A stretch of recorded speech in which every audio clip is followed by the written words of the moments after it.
মহিলার দেহ। এমন ঘটনা যে আগে কখনো ঘটেনি তা নয়, তবে তা খুবই অস্বাভাবিক। ঘটনাটি ঘটেছে ইন্দোনেশিয়ায়। মহিলার নাম ফারিদা।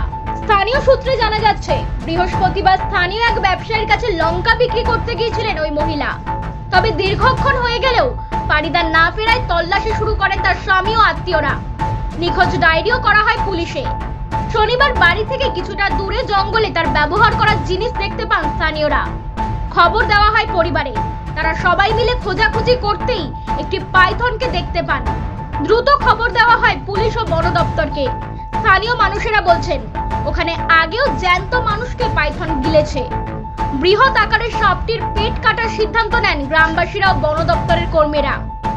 তাতেই চক্ষু চড়ক গাছ সকলের। বিশাল আকার সাপটির পেট থেকে উদ্ধার হয় ফারিদার দেহ।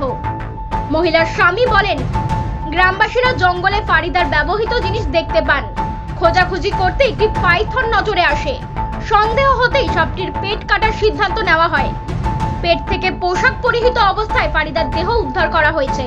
বন দপ্তরের কর্তারা জানাচ্ছেন, এই ধরনের ঘটনা খুবই বিরল, কিন্তু ইন্দোনেশিয়ায় অতীতেও এই ঘটনা ঘটেছে। গত বছরে সুলায়াসির তিনানগিয়া জেলায় অজগরের পেট থেকে এক কৃষকের দেহ উদ্ধার করা হয়েছিল। ব্যুরো রিপোর্ট, আরবি নিউজ।